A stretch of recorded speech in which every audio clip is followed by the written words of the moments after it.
Think about the last person your dog jumped on. Not a stranger in the park, someone you actually know. And be honest about what you said afterwards, because I'd bet it was some version of, "Sorry, he's just being friendly," said in a slightly bright voice while you hauled him off by the collar. Now here's the uncomfortable bit. There's a very good chance the person you said it to was frightened and said, "Oh, he's fine," because that's what people say. Somewhere in the region of 800,000 dog-related injuries a year in the US need medical attention, and a meaningful share of them have nothing to do with teeth. They're older people knocked over, and children knocked flat on concrete. A broken wrist from a hip fracture is a life-changing event for someone in their 80s, and it starts with a friendly dog and a pair of front paws. There's one moment that undoes every bit of work you'll ever do on this, and almost every one of us does it without ever noticing. That's the last thing I'm going to talk about. Hi everyone, I'm Leo Bennett, your neighborhood dog guy. Now I want to start with something that'll make this whole thing easier. Your dog is not jumping to dominate you, or to establish rank, or to take over your house. He's jumping because your face is up there. Dogs greet each other face to face, muzzle to muzzle, and your face is 4 or 5 feet off the ground, so he does the only thing available and goes vertical. That's it. That's the entire crime. Which is actually great news, because a dog trying to reach your face is a much simpler problem than a dog challenging your authority, and it's a problem with a straightforward answer. I've made every mistake on this list, including the one at the end, more than once. So today, why the usual fixes fail, what actually works, and the correct way to handle each. And the moment that undoes it all goes last. Let's start with the reason this is so hard to shift, and it's not your dog's fault. It's arithmetic. For the first however many months of his life, jumping up worked every single time. He jumped, and a face came down to his level. He jumped, and hands came onto him. He jumped, and somebody made a delighted noise and said his name in that voice. He has been paid, generously, hundreds of times. And here's the killer. He doesn't get paid every time anymore, and that's precisely what makes it so stubborn. A behavior that pays off unpredictably is far harder to extinguish than one that pays every time, because he doesn't know which attempt will be the winner, so he keeps buying tickets. That's why the dog who's told off 9 times out of 10 and cuddled on the 10th jumps harder than the dog who was never corrected at all. The correct way. Accept that this is a bank account with a large balance in it, and stop making deposits. Every single person, every single time, including the ones who say they don't mind. That's the actual difficulty here, not the technique, which is genuinely easy, but getting your household and your visitors to stop quietly paying him behind your back. Now, the thing you're doing right now that's feeding it. He jumps and you push him off. Or you grab his paws. Or you knee him in the chest, which people still recommend and which I'd ask you to stop doing. It's how dogs end up with damaged joints, and it teaches a dog to be wary of people's legs, which is not what you want. But the real problem with all of it is simpler than the injury risk. From his point of view, you just played with him. Hands went on him, your body moved, you made noise, you looked at him. That is a fantastic outcome for 2 seconds work, and he'll take that deal all day long. The correct way. Go boring. When the paws come up, you become the least interesting object in the room. Fold your arms, turn your shoulder away, look at the ceiling, say nothing at all. Not no, not off, not his name, silence. The instant 4 paws touch the floor, you turn back and he gets everything. Your face, your hands, your voice. That contrast is the entire lesson. The game stops when he's up and starts when he's down. And you'd be amazed how quickly a dog does that maths. And it will get worse before it gets better. He'll jump higher and more frantically for about 30 seconds the first few times, because that's what always worked before. Wait it out. That burst is the sound of the old habit failing, and people give up right at that point because it looks like it's getting worse. It isn't. That's the moment it's working. Here's the piece that makes it stick, and most people skip it entirely. Telling him what you don't want is half a message, and nobody learns well from half a message. He needs a specific alternative, a thing to do with his body when someone arrives, because not jumping isn't a behavior, it's an absence, and dogs are terrible at performing absences. The correct way. Pick one thing and teach it to death. A sit is fine, 4 paws on the floor is fine. What I like even better is a target. A mat by the door he goes to or a hand touch, because both give him a job with a clear beginning and end. Then practice it when nobody is arriving. 20 reps in a quiet hallway, paying him well every time, before you ever ask for it with a real guest at the door. This is the step everybody wants to skip, and skipping it is why people's training falls apart the moment it matters. You cannot teach a brand new behavior in the exact moment your dog is least capable of learning anything, and a doorbell going with somebody he loves on the other side of it is that moment. Then there's the thing that isn't training at all, and it does more of the work than anything else on this list: management. Your dog cannot practice jumping on people if he cannot reach people, and every rep he doesn't get to do is a rep that isn't strengthening the habit. That means a leash on before the doorbell, or a baby gate across the hall, or him behind a door until the greeting flurry has passed.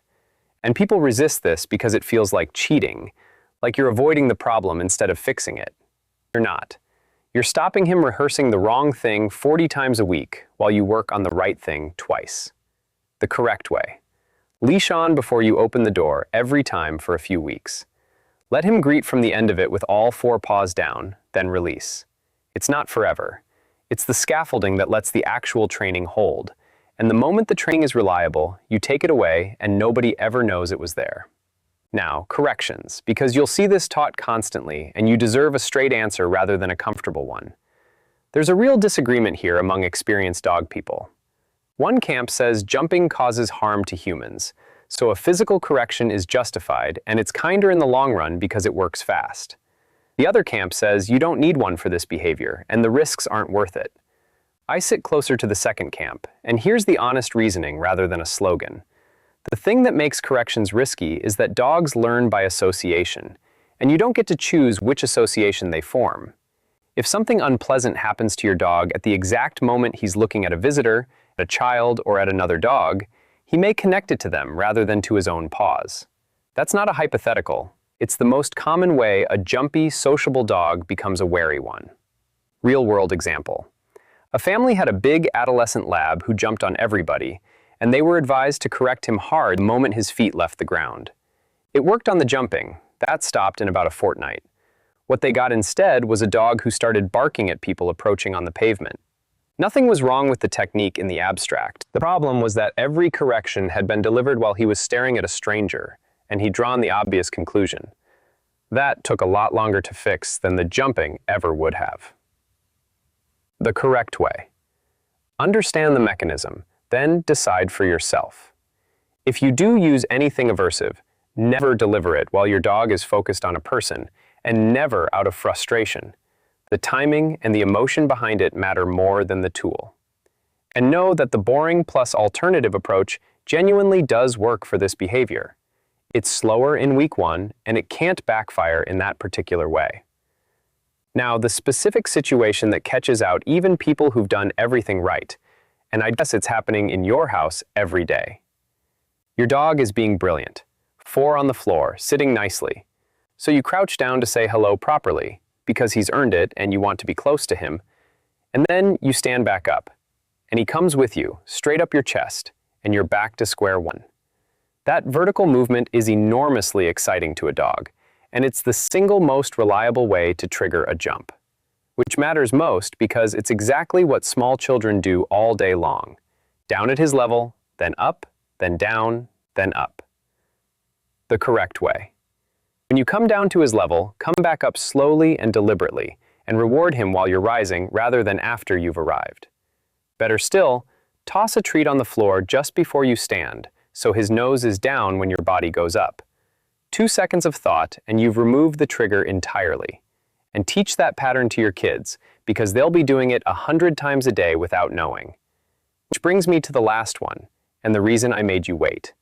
Everything above works. Every technique in this video is straightforward, and none of it takes long. And most people still don't get there, and the reason isn't the training. It's the greeting. Because the thing that quietly undoes all of it is us. It's you coming home after work and doing the voice, you know the voice, and getting your face down into his face and letting him bounce off you, because you're delighted to see him and he's delighted to see you, and it's the best thing that happens all day. It's your partner doing it. It's your mom who says, "Oh, I don't mind," and lets him climb her.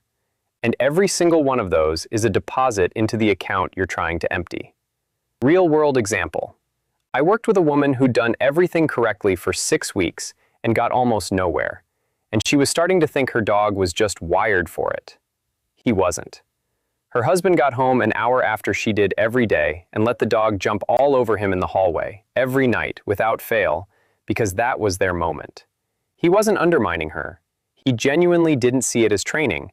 It was just how they said hello. But the dog was learning something perfectly reasonable, which is that jumping works on some humans, so keep trying it on all of them. The fix took a week once they were both doing the same thing. 6 weeks of solo effort, undone daily by 90 seconds of love. The correct way. Get everybody on the same page, out loud, and make greetings the calmest part of the day rather than the loudest. Come in, ignore him for 60 seconds, let him settle, then say hello on the floor with your hands. It feels cold the first few times, and it isn't.